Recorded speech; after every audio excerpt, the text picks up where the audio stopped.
Let's talk about the Bill of Rights, shall we? I know it's part of the Constitution, the first 10 amendments to the Constitution. And if we did not have the Bill of Rights, things would be far, far worse than they are right now.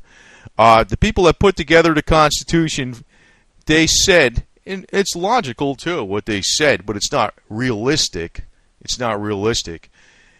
They said that the Constitution outlines the powers of the government. These are only the powers of the government. They can't go past that. But like you know, there's other ways around it. Basically, money and guns are the big power. That's really what it is. If you have the money and you have the guns, you rule. That's pretty much it in simplicity. So it was very smart that they had the safeguards of the Bill of Rights in the Constitution added on. Turned out the anti-federalists were 100% correct. Now, I'm going to say this about religion. I know there's Christians out there, they believe in this and they believe in that. And, you know, I read all the stuff, believe me. But, you know, in practical terms, the Bill of Rights, in practical terms, is more important than the Bible, in practical terms. When you get right down to like what goes on in human nature and how people can screw each other over, the Bill of Rights is definitely more practical. You know, you can be insulted by that, but believe me, when it comes right down to how things work in the real world, the Bill of Rights is probably more important than the Bible. So these guys that thought this thing up, I know it's actually not the first Bill of Rights that's been out there. There was things in the UK and France and other places before, but the Bill of Rights as done in 1789 is pretty damn good, And this is actually a depiction of Femin protesting against Silvio Berlusconi. Now, this is not actually like what you would call a grassroots protest. These are highly paid individuals, quite obviously, and you know, the elite were trying to get rid of Silvio, so they did, and they with the help of Femin too. But you know, we have Poison Ivy, the Ghost, and the Martian here, so that's the. I guess they're supposed to be representing the colors of Italy, but in a lot of countries, you can't even protest. I'm going to give you an example, a very recent example. Even in India, this woman was brutally raped on a bus. It was crazy. I mean, yeah, she was brutally raped on a bus by a gang of thugs, beaten up. She's in critical condition. And this stuff actually happens more often in India, the country of India, than, you know, you would think. You think it's a pretty civilized country, but I guess rape is very rampant over there. And people went to protest against it. But India has a law that says 4 or more people congregating in an area, they could break it up. But there were still hundreds and hundreds of people that showed up for the protest, despite the law of India. And actually, they almost got into the area where the federal buildings were and where everything, the ministry was and everything, into their more critical areas. So, you know, but the only thing that can actually stop something in a lot of times is actual force. Now, this is the Bill of Rights. Actually, this is right from Wikipedia. But I'm going to point something else out. In the military, you know, I'm going to talk a little bit about the Second Amendment too, but basically the whole Bill of Rights. But the only thing that really makes the Bill of Rights substantial is the Second Amendment. That's really what it comes down to.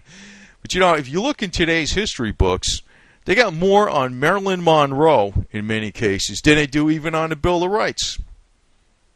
And figure this out. Most people that go into the military are 18 to 22 years old, around that age. If they didn't get the thorough education about the importance of the Bill of Rights, where the hell are they going to get it from? The military? Maybe, maybe not. Maybe not. Probably not. Maybe there's a lot, you know, from my experience, there's never been that much of an emphasis on the Bill of Rights. It was more about the latest political problem that was going on and what sensitivity training we need to have for this and that. That's really what goes on. They spend more money and more time on sensitivity training than they do on even combat training in the military, which makes you think, how effective is it? Now, you know, one of the things they used to have before the Bill of Rights, it's not even in this, but it was actually, there was another Bill of Rights before this. in England and France, I think it was, against standing armies. There wouldn't be any standing armies in peacetime. The United States has a huge standing army, well-armed, freaking all kinds of national agencies and stuff like that. But somehow, they don't want any citizens armed, but all these other people can be armed. And all these people are pretty much not trained even to know what the Bill of Rights are. But even say you knew the Bill of Rights inside out, you knew exactly what it was. Put a gun in somebody's hand, it's an authority that can cover up their actions. When you put somebody in government with a gun, they can cover up their actions very well. And a lot of times people around them will cover for them. You see this happen all the time with cops too. I could tell you stories about how many cops were totally involved in a drug trafficking. Left and right. Meth, all that kind of stuff. Heroin, dead bodies hidden, all kinds of stuff. Cops. Okay? So for the naive out there with the gun control, you make me want to throw up. But there's no reaching some people, so screw you, I'm not giving mine up, and anybody tries to, well, anyway, forget about it. But I just want to go through this thing for First Amendment.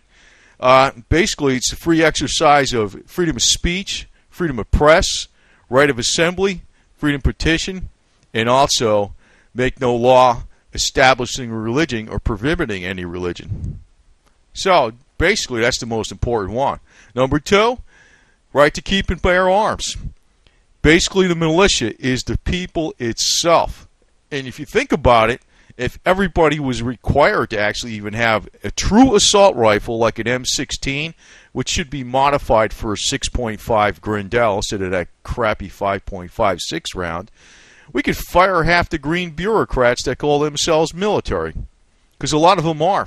And I'll tell you this, in reality, there's a lot of freaking dead wood in the military to the max. On a television, they like to show it like they're highly trained, but you'd be surprised what's in the military, too. Loads of fat, loads of incompetence, and also a lot of people getting out. Now, there's people out there that get clobbered with limbs blown off, real medical problems, and things like that. Then there's other people out there with the knee problem, the elbow problem, the rare disease that crops up, and they're fakes. But they know how to get over it because they know people. And when they know people, it ain't that person's money that they know gets them over. It's your money, taxpayer money. There's a load of them out there. There's always this little problem like they have ailments from this. There's some, some of the stuff's true, but like a lot of it ain't true. There's a lot of people in the military that have disability that are full of it. Totally full of it, in my opinion, okay? In my experience. From my experience and observation over many years. They disgust me. I've had a lot of problems sometimes when things hurt on me, but I found ways to get over them. And that's the one reason I got into health. Third Amendment, protection from quartering of troops. Sounds impossible today, but, without it, they can just take over any place they want. So that's the amendments there. But you know what? Having some words doesn't mean anything. Having a gun does make the difference. It does make the difference. A civilian can't get away with the kind of shit a cop can get away with a gun or a military. There's a lot of things that once you put a uniform on and once you're part of that machine, there's a lot more stuff you can get away with and they'll back you up all the way. And individuals, despite what the laws are, once you have that power in their hand, they could do whatever they want. So, Fourth Amendment, protection against unreasonable search and seizure. Now, you see that violated left and right inside the United States, and even though we have an amendment for it. But like I said, the only thing that could stop it is the gun, period. Fifth Amendment, due process, double jeopardy, self-incrimination, eminent domain. They violate this left and right, too. They try to, that's why you never say anything to a cop or anything, even if you're like totally innocent, because they'll set you up. They'll set you up. And, when you talk about this self-incrimination stuff, it's like, they could say it's not self-incrimination because it's an admission of guilt in another way. There's a lot of ways around this, even though this amendment's there. That's why you don't actually talk to the law authority, because you never know what you're dealing with. If you know it's a fair and square person, but even the crooks in the law enforcement come across as super nice people. They know how to scam. Watch what you say. Even though we got a Fifth Amendment, they'll freaking screw you up. Sixth Amendment, trial by jury and rights of the accused. You know what? Speedy trial. You know what? There's a hell of a lot of this not going on as far as speedy trial by jury a lot of times. And if there's a trial by jury, you can make a new law. That's the whole idea behind trial by jury. You can make a new law. They could have all the evidence. Like, in other words, if somebody got busted for having 2 ounces of weed, and they got the weed right there, they got the film, they got to show them over there smoking it, and they got all the, and you know what? You're on a jury and you say not guilty. It's not guilty. That's it. If the jury says not guilty, it don't matter. It don't matter. The judge will probably overrule it, which is not per the Constitution, but that's how laws are supposed to be made.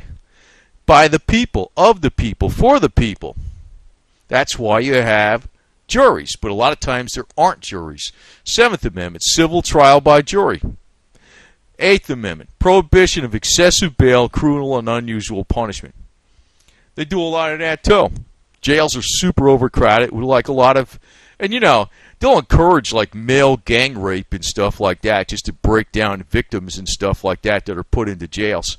It's like the sick game that the jailers love. They always talk about the females being raped, but they don't talk about males being raped. It's like a crime that doesn't happen. But it happens all the time, for real, in jails, and it's encouraged. That's cruel and unusual punishment, but they encourage it left and right. So, what does that tell you about the United States? Actually, there is no male rights in the United States. There's only female rights. That's exactly what it is, too. I can tell you that right now. And that is policy of the elite and policy of the Illuminati. Because actually the problem that the elite and Illuminati would have is with independent males. That's where they got their big thorn on them. Ninth Amendment. I like this amendment the best. Protection of rights not specifically enumerated in the Constitution. In other words, since we didn't label the right, we didn't name the right, doesn't mean you don't have it. There could be a whole pile of other rights that you have just because we forgot something. You could say the right to smoke weed. I mean, I don't smoke it, but that kind of pisses me off. I'm not even cool on people that smoke a lot of weed because they get a little weird, in my opinion. But it does piss me off that they got weed smokers in the same category as like the most hardcore criminals going. And that's the oil industry doing it and the Rockefellers. Bunch of garbage. So I'd say in the Ninth Amendment protects you to smoke weed. Do whatever the hell you want. 10th Amendment, powers of the states and the people. In other words, if it's not in the Constitution, and if you look at what the Constitution is, it belongs to the state. So, we got this super large standing army in the United States. We spend more on defense than the entire world put together, right? And right to keep and bear arms. The whole reason the right to keep and bear arms was for the individual citizen soldier was tyranny of government. Does America have the potential of tyranny of government? Hell yeah. The problem is there's hundreds of millions of people that are armed. That's the problem, and that would be, they couldn't do it. They couldn't do it. That's why they want to disarm you. And don't think for a minute, follow through the whole thing too. You have people 18 to 22 years old going in the military. They'll be told whatever there is. They'll be shown films about terrorists and this and that crap, provided they get past the sensitivity training for whatever political correctness they're putting out. To put out all this propaganda, just like the Nazis did, right? So the average American citizen is now their enemy, They're not going to know. They could tell them about the Bill of Rights, but hey, these are terrorists. They need to be killed, right? Put a gun in their hand. And, even if the generals and stuff know better, hey, they weeded out any conscientious people a long time ago. The chain of command going up in the military is to get yes man all the way. So, and who controls the military? The big money power. Who's the commander-in-chief? The president. Who always backs both, either the Republican and the Democratic Party? The big money in this country. So what the hell? Big money and the most powerful people control the president, control the military, control, like, basically, our national police force basically is like actually what we're having with the FBI and things like that. And, you're entrusting all the weapons to those people. You're an idiot. You're an idiot. If you're for gun control like that and you think that's the safe way to be, you're an idiot. There's a theory I have, like in England or UK, the reason there's a million people didn't get murdered by the government yet because the Americans would realize we're never giving up our guns. They're playing nice and cool right now. Once America goes down, the mass genocide's going to happen. What do you think happened in China, Russia, and Cambodia and other countries all throughout the world, and in Europe, and it's going to happen even in the United States. Hey, they've already happened in the United States with the Indians too, didn't it? I mean, if the Indians had serious weapons to defend themselves, guess what would have happened? They would have survived a lot better, wouldn't they have? And, I got to put a word out for the Lakota tribe because it looks like they broke away, even though they're poor as hell. They broke away. But, the whole deal is right to keep and bear arms. Or, you know what? I don't really, if people disagree with that, do what the hell you want. I'm not telling anybody you have to have a weapon. Go right ahead. But, that's the other way I look at things. Burger King, have it your way. Have it your way. But I'm going to have it my way, and I'm keeping what I got. That's all there is to it. And I'll use it, too.